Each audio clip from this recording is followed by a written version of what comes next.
اور دوسرا اس وقت جو ہم ٹرانزٹ کی جو شپمنٹ لے کے جا رہے ہیں، جیسے افغانستان کی ٹرانزٹ شپمنٹس تو بند ہی ہیں، تو ازبکستان، تاجکستان اور قازقستان کی جو شپمنٹس یہاں سے جا رہی ہیں ہمارے پورٹ سے، بہت ہی کم ہو گئی ہیں۔ جیسے اگر 100% تھی تو اب میرے خیال میں ہارڈلی کوئی 7 to 8% رہ گئی ہوئی ہیں۔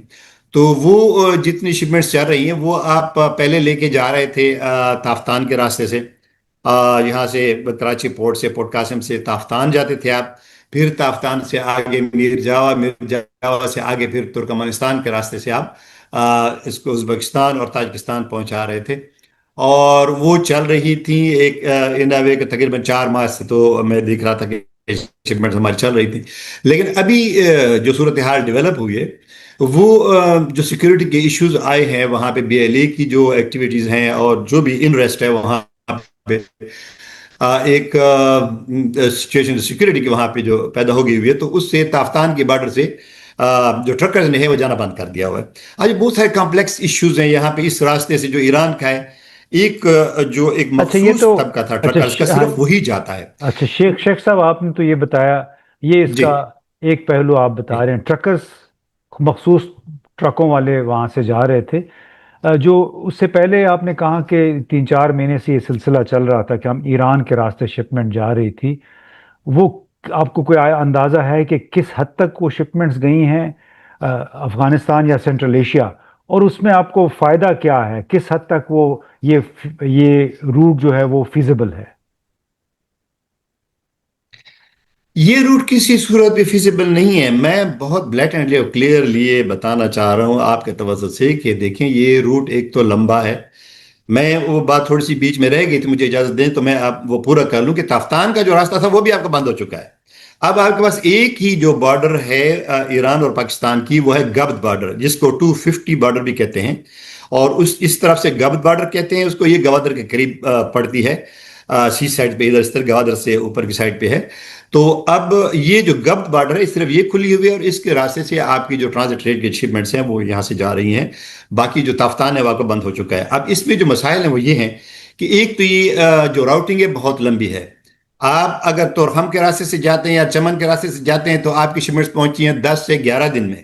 آپ کی کراچی سے پورٹ سے اگر آپ اٹھاتے ہیں یا پورٹ قاسم سے اٹھاتے ہیں تو اس کا جو ٹرانزٹ ٹائم ہے وہ تاشکند تک کا وہ 10 سے 11 دن ہے۔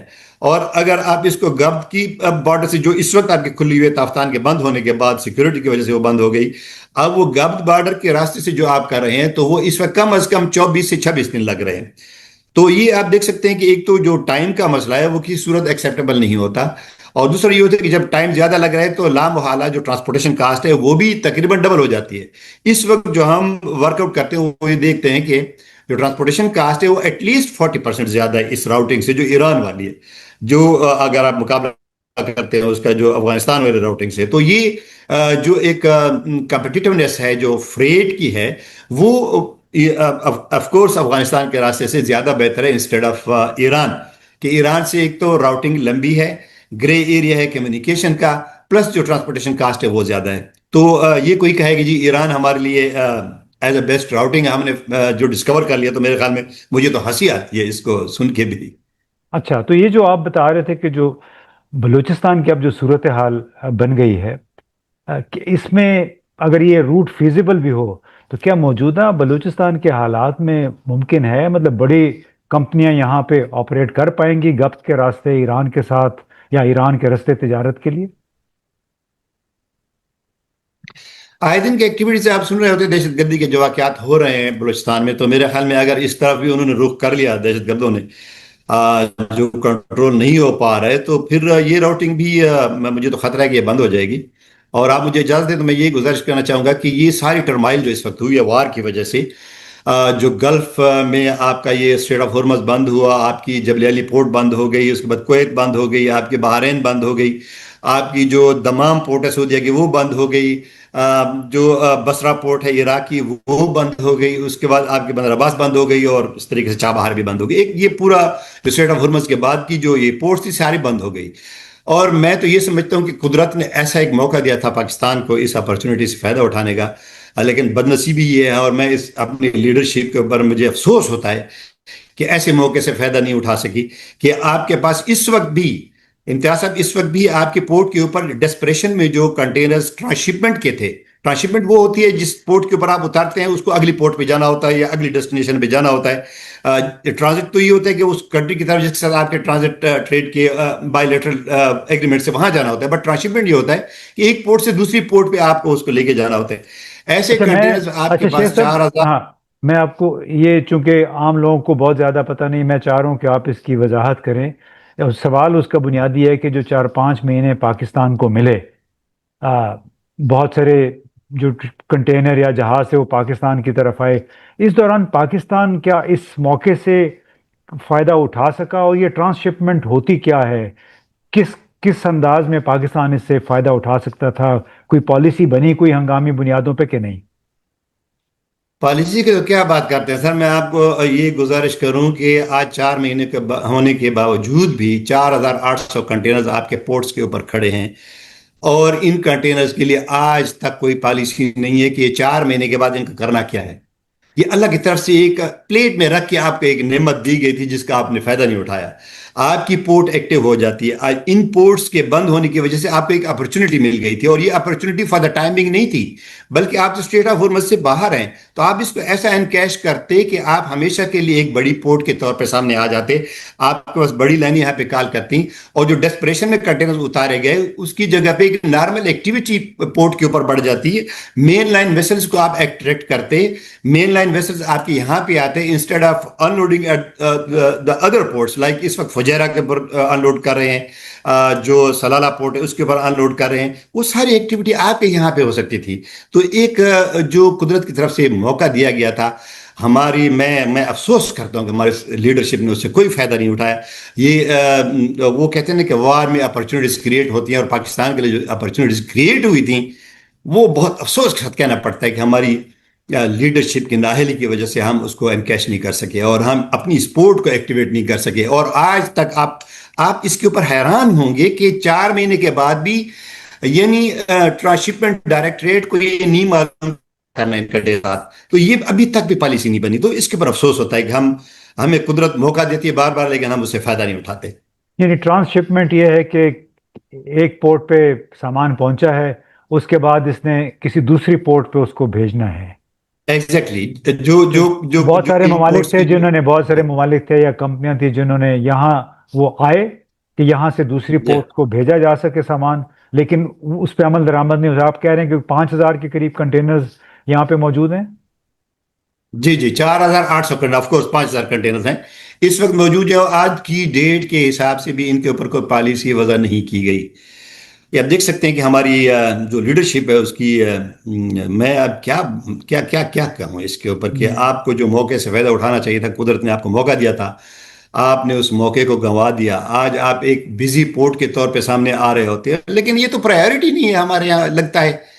یہ 4,800 کنٹینر کھڑے ہیں، لوگ ڈیسپریٹ ہیں کہ یار ہم ان شپمنٹس کا کریں کیا، ہمیں واپس بھیجو.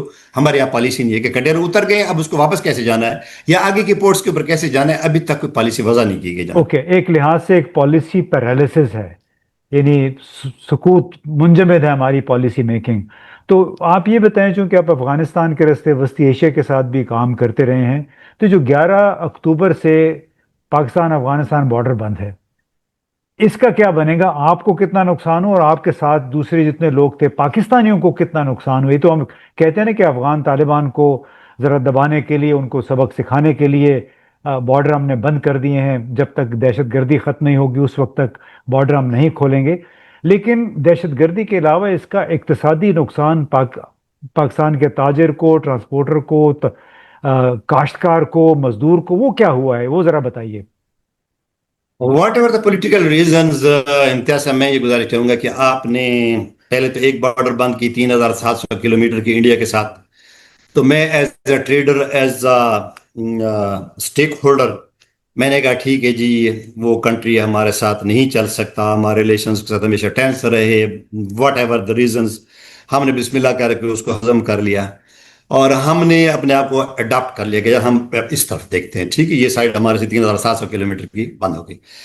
اب اس کے بعد ایک ٹائم آیا 11 اکتوبر کو لاسٹ ایئر کے، اس کے بعد آپ کی یہ بارڈر جو 2,700 کلومیٹر کی تھی افغانستان کی، یہ بھی بند ہو گئی جو بھی پولیٹیکل ریزنز ہیں، لیکن یہ بارڈر آپ کی بند ہو گئی. اب آپ کا یہ دو طرف تو یہ ہو گئی. تیسری طرف آپ کی وہ ہے جو چائنا کے ساتھ بارڈر ہے آپ کی. اب چائنا کے ساتھ جو بارڈر ہے آپ کی اس میں بڑے پہاڑ ہیں، ڈیفیکلٹ ٹیرنز ہیں، وہاں پہ بڑی گاڑیاں نہیں جا سکتی. آپ کے چھوٹے ٹرکس جا سکتے ہیں جو 18 سے 20 ٹن لے کے جا سکتے ہیں. جو بڑے ٹرکس ہیں وہاں پہ پلائی نہیں کر سکتے. جہاں پہ بڑا ٹرک نہیں جاتا وہاں پہ کاسٹ آف ٹرانسپورٹیشن زیادہ ہوتی ہے. تو آپ کا جو پروڈکٹ ہے اس کی کاسٹ وہاں پہ جو سینٹرل ایشیا میں جا رہی ہے اگر آپ اس راستے سے لے کے جاتے ہیں تو مہنگی پڑتی ہے. تو آپ کو بارے میں نہیں آتا. آپ کے مقابلے میں ادھر سے ٹرکی ہے، ادھر سے اور جو کنٹریز ہیں وہ جو لے کے آتے ہیں وہ ان کی کاسٹ آف ٹرانسپورٹیشن کم ہے تو آپ اس کا مقابلہ نہیں کر سکتے. اب بات یہ کہ آپ تین طرف سے ہو گئے بند. ایران کی صورتحال میں نے آپ کا ابھی تھوڑی دیر پہلے واضح کر دیے. تو اب یہ نہیں آپ کے پاس صرف سمندر کا راستہ کھلا ہے. اب مجھے نہیں سمجھ آتی کہ ہم اگر خوشحالی کی طرف جانا چاہتے ہیں تو خوشحالی کی طرف جانے کے لیے تو آپ کو فارن ایکسچینج تو ارن کرنا پڑے گا. آپ کی ایکسپورٹ آپ کو بڑھانی پڑے گی. اگر آپ کی ایکسپورٹ نہیں بڑھتی جو کہ بدنصیبی سے $37 بلین سے کم ہو کے اس وقت $24 بلین پہ آ گئی ہوئی ہیں. آپ کا ٹریڈ ڈیفیسٹ اتنا بڑا ہو گیا، ٹریڈ گیپ جو ہے آپ کا اتنا بڑا ہو گیا ہے کہ آپ کو اس کا پورا کرنا ناممکن ہو چکا ہے. تو مجھے تو سمجھ نہیں آتی کہ ہم جا کہاں رہے ہیں. یعنی اگر آپ کا $50 بلین کا ٹریڈ ڈیفیسٹ ہے تو آپ اس کو کیسے پورا کریں؟ یہی پورا کریں گے کہ آپ بیٹھے بیٹھے آئے دن نئے نئے ٹیکسز لگائیں گے. اور جو آلریڈی پسی ہوئی ایک انڈسٹری ہے جو ایکسپورٹرز ہیں. اب میں آپ کو ایک مثال دوں کہ میرے ایک دوست ہیں ایکسپورٹر ہیں سینٹرل ایشیا کے لیے، ان کی میڈیسنز جاتی ہیں. انہوں نے مال تیار کر کے رکھے تھے جو ونٹر میں جانے تھے، نزلہ زکام بخار کے ان کے کنٹینرز، ان نے 10-12 کنٹینرز کا مال تھا ان کا. اب این اکتوبر میں جا کے وہ بند ہو گیا. انہوں نے شپمنٹ کرنی تھی، وہ پس کے رہ گئے. ان کی شپمنٹ وہ ساری جو مارکس ہیں نمبرز ہیں ہر باٹل کے اوپر وہ تو وہیں رشین میں لکھے ہوئے ہیں، وہاں جانے تھے. اب وہ کہاں لے کے جائیں؟ ان کا وہیں سڑ گیا. اچھا ان کا وہیں سٹورز میں وہ مال سڑ گیا کہ ایکسپائر ہونے لگا ہے. اب وہ تو کہاں بھیجے؟ ایک اچھا. ایک یہ لاس ہو گیا آپ کو ہم، اس وجہ سے کہ آپ کے پاس راستہ تھا ہی نہیں. یہ بارڈر تو بند ہو گئی. اب ہمیں نکلنے کا راستہ تو دو. ایکسپورٹ کو انکریج کرنے کے لیے دوسرے کنٹریز کیا کرتے ہیں ذرا انہیں کو دیکھ لیں. چائنا کو دیکھ لیں. آپ کو 17%، 12% سے لے کے 17% آپ کو ریبیٹ دیتی ہے. آپ کا جو الیکٹریسٹی کا ٹیرف ہے وہ ان کا آلموسٹ زیرو ہے. آپ نیبرنگ کنٹری انڈیا کو دیکھ لیں، وہ کتنا فیسیلیٹیٹ کرتی ہے آپ کے ایکسپورٹ کو. آپ نے ساری کربز اپنی ایکسپورٹ کے اوپر لگا دیا اور کوئی پرائیورٹی نہیں ہے. آپ ایکسپورٹر سے جا کے پوچھیں سوائے 3-4 کے، ان کی بھی کیا وجہ ہے وہ پھر کبھی بات کریں گے.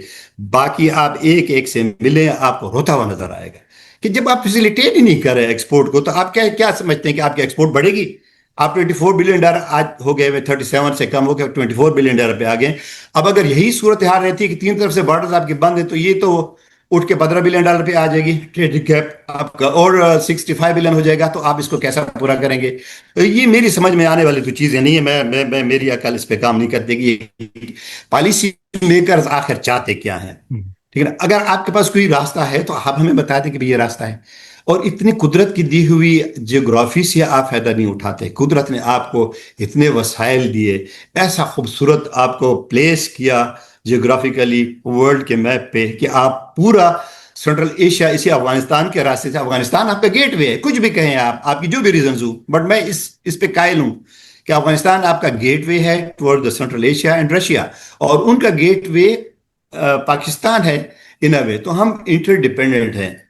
ہم اب سارے راستے اپنے بند کر کے ہم کہیں کہ ہم تو بڑے خوشحال بیٹھے ہیں، تو یہ سمجھ میں آنے والی بات نہیں ہے. چلیں جناب، آپ کی طرح ہم بھی یہ سمجھنے کی کوشش کر رہے ہیں کہ بند سرحدوں کے ساتھ خوشحالی کا دروازہ کس طرح کھل سکتا ہے، اور کیا ہمارے پالیسی سازوں کو اس بات کا احساس نہیں ہے، یا ان کے نزدیک یہاں پہ جو دہشت گردی کے باعث جو اموات ہو رہی ہیں ان کی اہمیت زیادہ ہے. ہمیں تاثر یہی ملتا ہے جس کی وجہ سے سرحدیں بند ہونے سے بظاہر ان کو فرق نہیں پڑا، لیکن شاید انہیں یہ احساس نہیں ہے کہ اس کی وجہ سے لاکھوں لوگوں کا روزگار اور پاکستان کی بے شمار جو سرمایہ ہے جو برآمدات کے ذریعے ہم حاصل کر سکتے ہیں وہ ہم نہیں حاصل کر رہے ہیں. تو چلیں امید کریں کہ یہ پیغام آپ کا جو پالیسی ساز ہیں ان تک پہنچ جائے گا. تو شیخ صاحب بہت بہت شکریہ، آپ کے ساتھ پھر انشاءاللہ تھینک یو. دوبارہ بات کریں گے. بہت بہت بہت شکریہ امتیاز صاحب، بہت شکریہ. خدا حافظ. Thank you very much. Thank you.